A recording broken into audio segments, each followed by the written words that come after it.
Hello again, everybody, and welcome to another episode of Leading from Alignment, episode 152. We have a special guest back with us today, Chip Judd. If you didn't hear episode 151, you're going to want to, after you listen to this one, you're going to want to go back and listen to episode 151. Chip is a staff pastor at Seacoast Church. He has served in a variety of roles in the last 30 years: pastor, marriage and family counselor, a friend to leaders and churches, and a graduate actually of the Citadel with the Bachelor of Arts in Chemistry, which, by the way, when I read that, Chip, I thought that's one part of life that we can't be friends over, because chemistry left my my mind very quickly. I just could not get my arms around it. But he also has a master's in counseling. And so, Chip, thank you for coming back for another episode. I was wondering if you might just, for a few minutes, kind of recap what we talked about in episode 151. Yeah, you had asked me what I feel like are the top couple of challenges facing leaders today. And of course, my responses are typically leaders in the church world. But I would say particularly the second one that I mentioned that we spend our time on is applicable to everybody. The first one I mentioned with pastors is not properly kind of First Chronicles 12:32, the sons of Issachar who understood the times and what Israel should do. And I feel like we don't always do a good job of discerning what's going on around us and then adapting our approaches to fit that. So but the second thing we talked about that I would probably consider this the main challenge is, here's a way to say it. The inside creates, shapes, and defines the outside. Yes. And what I find is most leaders are so busy out here that they're not properly working on in here. And what I mean by that is just their own emotional health, stability, learning healthy ways to get their needs met. And what that translates into is, the Bible would call it idolatry. My definition of an idol is any person or thing we run to or rely on to meet a need only God can meet. Yeah. And that can be parents, it can be spouse, it can be friends, it can be professional accomplishments. It can be pleasure, it can be all kinds of things. But if we don't, what I said on the last podcast was, most of the trouble we get into is driven by a cycle based on meeting a right need the wrong way, right need, wrong source. And so what I've found in working with people, leaders, marriages, all kinds of things, is if you can figure out what's the need that's being either not met at all or not sufficiently or consistently, and figure out healthier ways to get that need met, it has a very, very powerful effect on breaking those cycles. Yeah. And I just find it's been a really practical way to work in my own life, truthfully, and with leaders that I work with. Thanks for that recap. Chip, I wanted to just ask you this. This is a little off script. You had said that the internal piece doesn't normally receive the attention it deserves or needs, and you used the word busy close to that, and I understand that. Do you think there are other factors that prevent leaders from working on the inside other than the busyness? Are there other things that get in the way of that? Of allowing God to do the internal work inside of their life? I think busyness.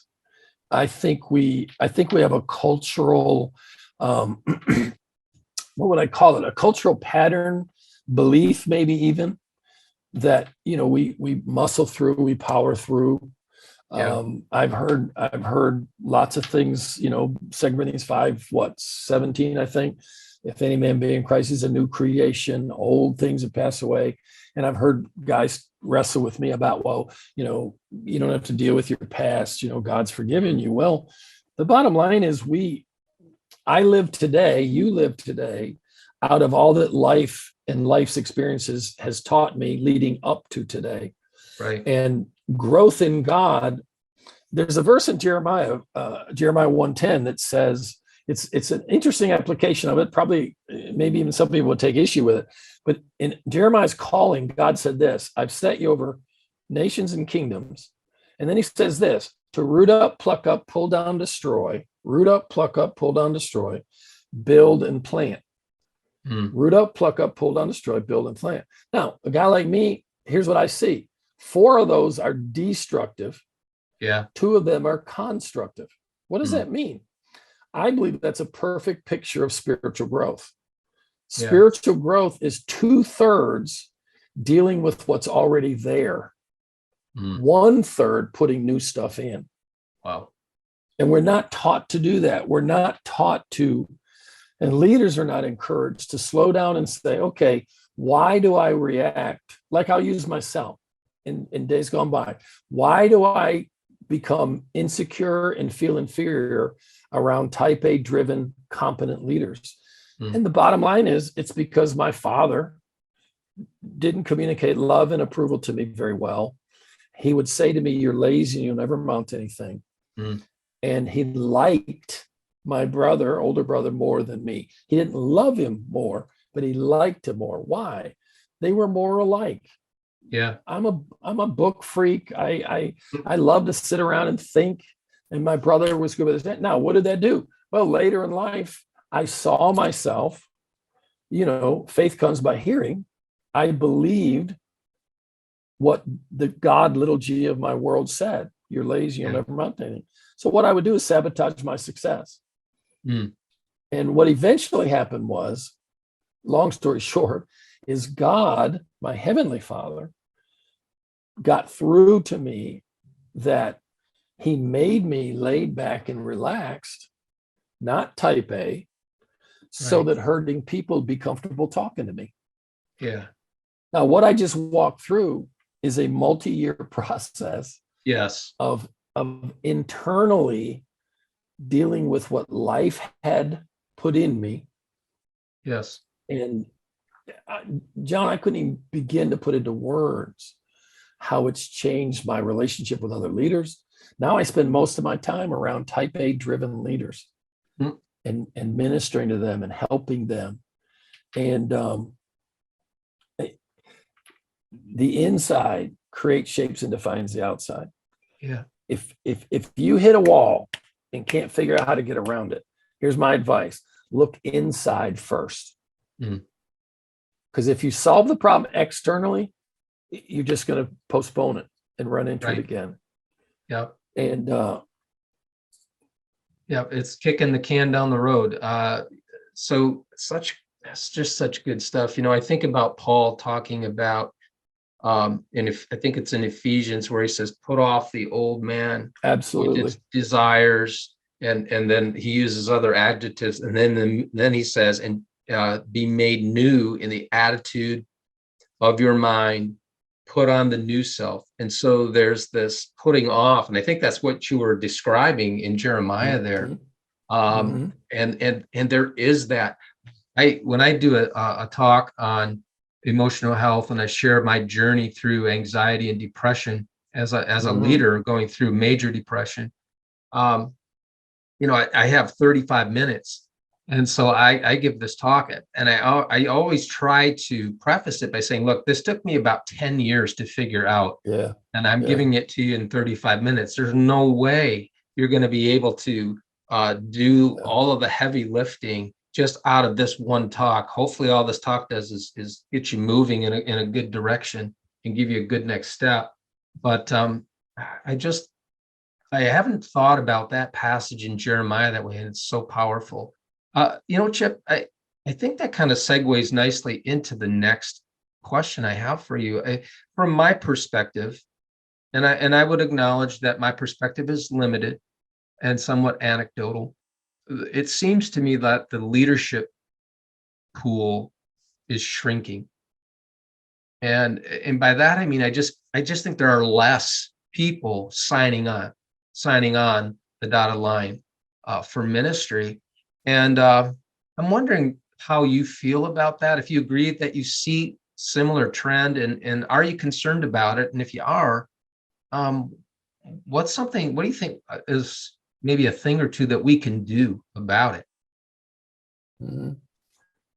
Hopefully this is not going to sound too whatever philosophical, but I think kind of it's almost a sideways way of coming at the same topic.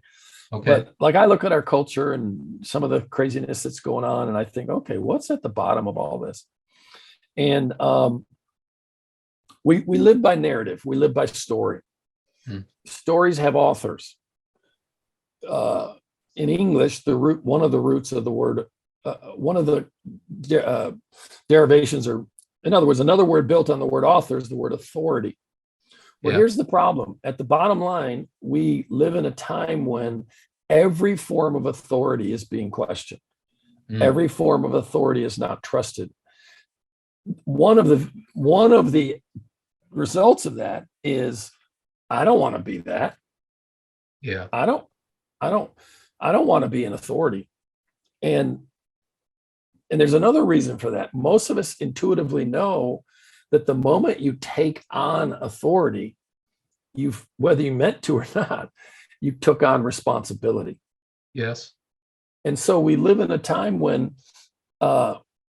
it costs more to be the one responsible. It costs more to, in any manner, shape, or form, carry a label of authority. And so I think we hide from it. Yeah. I work with a lot of young leaders, and you have some that put on the mantle of authority very easily, and honestly, almost too easily. Mm. And I would say they're in the minority. The majority almost apologize for their authority. They almost lead by asking permission. Mm. Now, I would say both of those are unhealthy, and the healthy place is in the middle. So I'm Right. a little, here's why I'm hopeful, John. I think God, if we pay attention, God is birthing a more healthy blended version of leadership. Not quite as top down. Mm. I'm the man of God, whatever, Yeah. but not quite as apologetic either. Right. And I think we're gonna, if we can just invest properly in people, notice, as you said on the other time, recognize and call out in people, develop people. I Yeah. think we're going to see people stepping into leadership, and it be a more collegial form, a more shared than top down. Yeah. I do think the leadership model in the church is broken a bit. Mm. Um, and I think one of the ways God fixes things is, you would call it pruning, Yes. John 15:2. And what that means is we're going to shave a little bit here and grow a little bit here and shave a little. And Yeah. I kind of feel like that's some of what's happening. Okay. My biggest worry is I do think there is a culture-wide rejection of authority. Yeah. When you hear And the that's phrase, well, that's my truth, what yes. that person's saying is, I am my authority. Right. And you know what? You're just an accident waiting to happen, is what you are. Yeah. And obviously the lack of institutional trust Phew. is in the church world is significant. And I think one of the things I was going to ask you, how does the church regain institutional trust? I think you may have answered part of that question by the model, right? And I wonder what you think about this thought, Chip. I've been thinking about this, and I wondered if part of the answer is just for leaders to get healthier.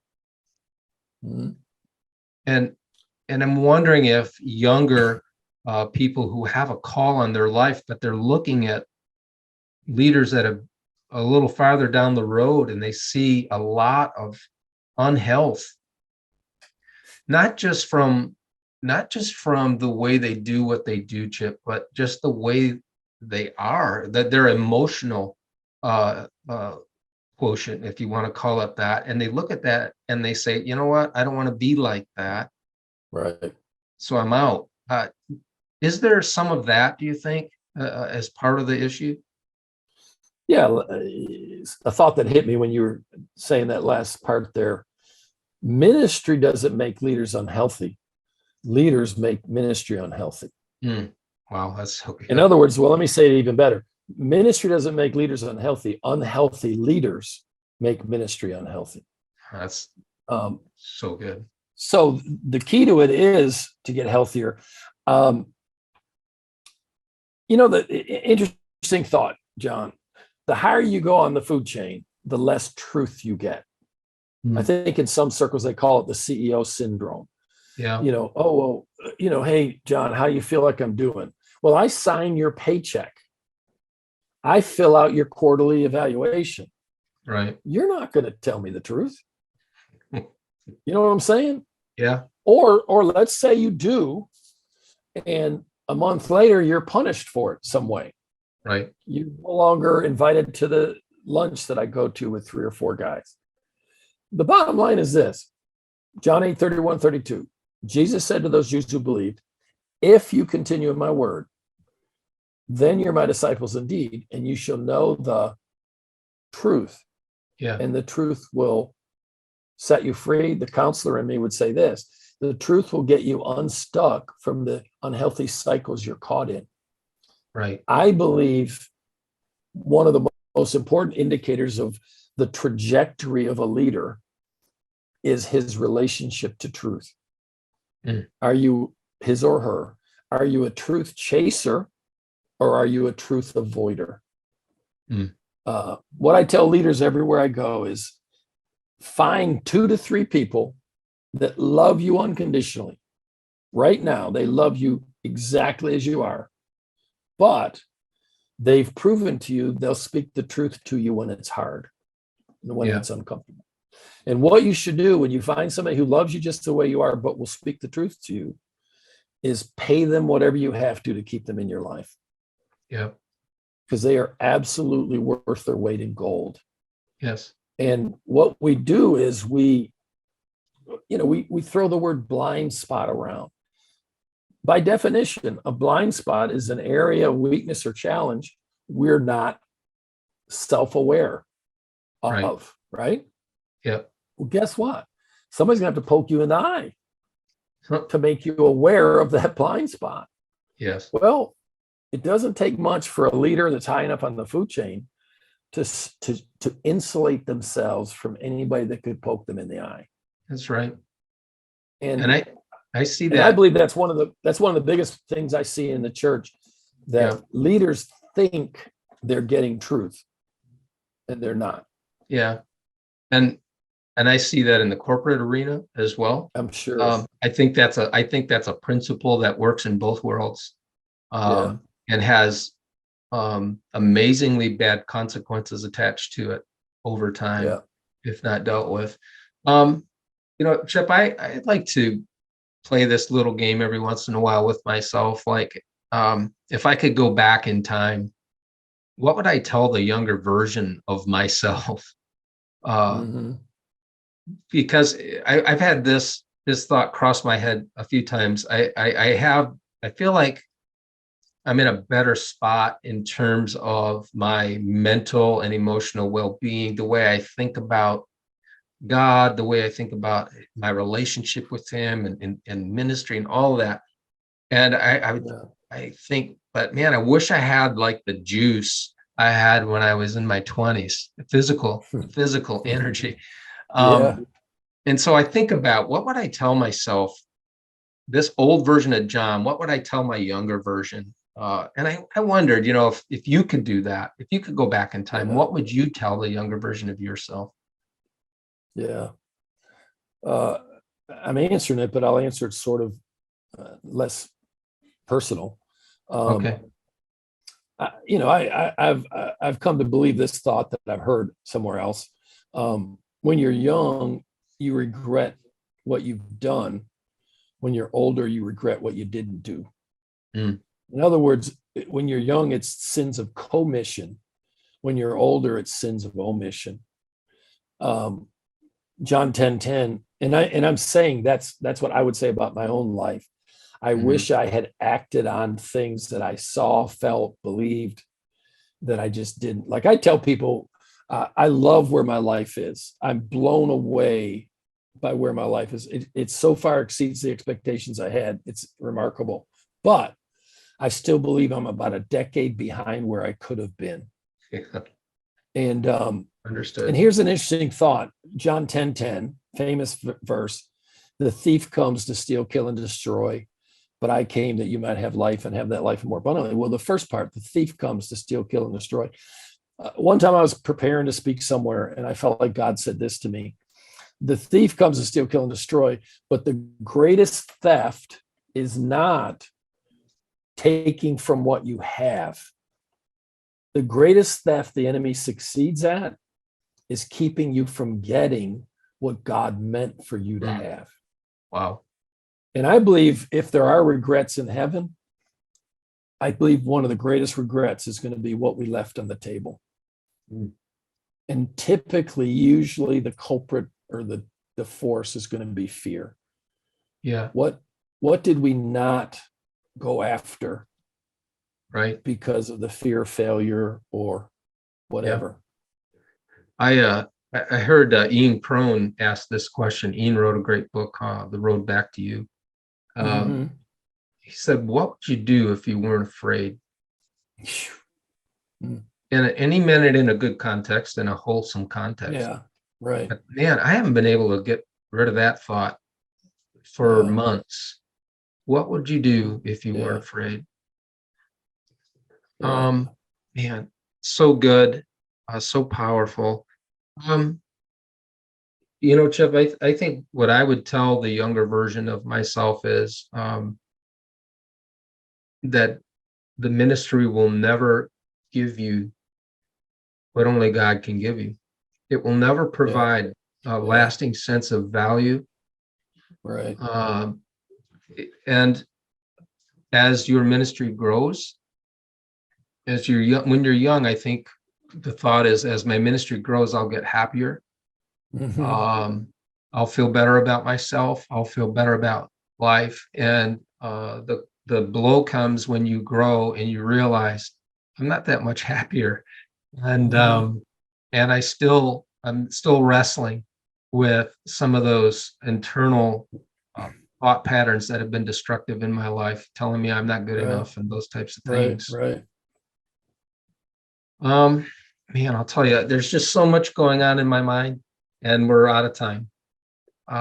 Chip, I want to say thank you for taking time out of your schedule to visit with me and chat, and by technology, chatting with our listeners and watchers. And, if you're listening today or watching the podcast, maybe something that Chip said really resonated with you. It really stuck with you, and you're not sure where you can unpack that.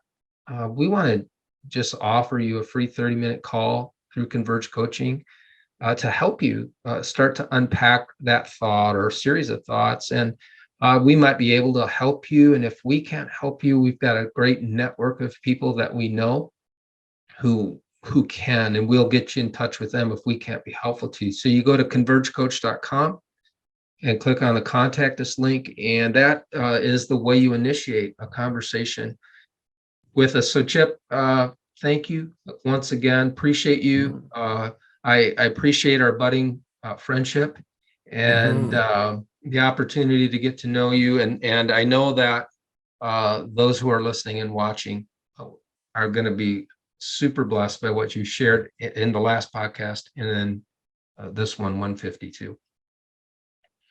Thank you for allowing me to be here. So with that, if you are leading anywhere today, maybe you're leading a business, maybe you're leading a family, maybe you're leading a ministry, or maybe you're leading a church, we want you to know that we love you. We do this podcast because we want to add value in the best way we can to you. And we want you to know that we are praying for you and we are rooting for you. as you continue to lead from alignment.